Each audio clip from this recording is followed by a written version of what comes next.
Welcome into WagerTalk TV. I am Drew Martin, joined by Tony Mejia and Jimmy Adams of WagerTalk.com. We are breaking down Friday Night Lights college football here. Louisville at UCF. Tony, coming to you in Orlando, Florida. We get the Knights -6, 61.5 being the total in the bounce house. Are you liking anything primetime Friday night, Tony? Well, it's a revenge spot for the Knights. I mean, the season really went haywire. Gus Malzahn's first season in Orlando when Dylan Gabriel hurt his shoulder on the final play in Louisville. That's he took for the Knights, ended up transferring out first to UCLA, and then he ended up at Oklahoma. So now he's starting there. And John Rice Plumlee, the Ole Miss transfer, is the new UCF signal caller, had a tremendous debut against South Carolina State. He's really fast. He's a amazing speed, and he's got a rocket arm. He's got playmakers. So at this point, you can only take what you saw against South Assault, and they have weapons. So if UCF does not beat a Louisville team that slumped and struggled in a 31-7 loss at Syracuse in a game they were favored in, I'd be very disappointed in the Knights. Malik Cunningham should bounce back. UCF's defense, has playmakers, so we'll see if they can make life difficult for Cunningham. But I don't see a way that Plumlee and that offense doesn't get going at home. Bounce house is going to be rocking. I think the Knights win convincingly by double digits. Jimmy, coming to you next. Last season we saw the Knights, I believe like 6 or 7 guys got injured. Their quarterback went out, like Tony talked about. It was a rough game for UCF. Louisville at home was the side.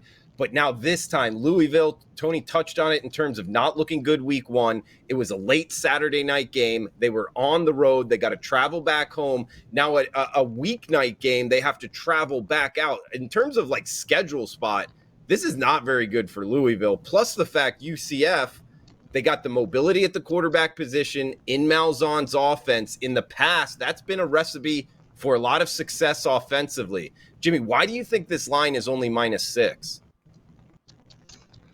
Well, I don't want to overreact too much, to the loss in the first week, but it was a terrible loss.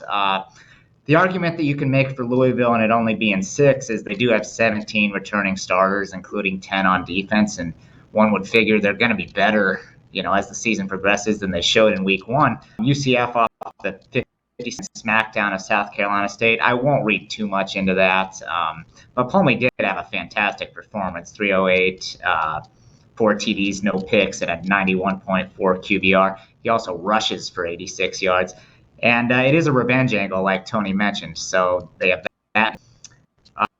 They're going to try and take a page out of Syracuse's playbook and try to neutralize the rushing attack of Malik Cunningham, who also had a very disappointing performance. I mentioned Louisville off that terrible 31-7 loss at Syracuse. Cunningham with a particularly poor effort. He throws for like 153 or something like that. Gets picked off twice in the third quarter. He fumbles in the fourth. If there's an argument to be made for Louisville, it's that they are going to bounce back somewhat. They're not as bad as they displayed week 1 for sure. They got to limit turnovers, and they have big question marks on the offensive line. But it's going to be difficult playing a UCF team that has such a great track record at home. At under a touchdown, I can only look to the Knights in this one. Give me UCF. Going to be a fun one Friday night, kicking off the weekend here. Friday Night Light style in the bounce house for Jimmy Adams, Tony Mejia. Check them both out, WagerTalk.com. I am Drew Martin. Guys, remember, $9 Mondays, each and every Monday. All plays from all handicappers discounted to just $9. Check it out, WagerTalk.com.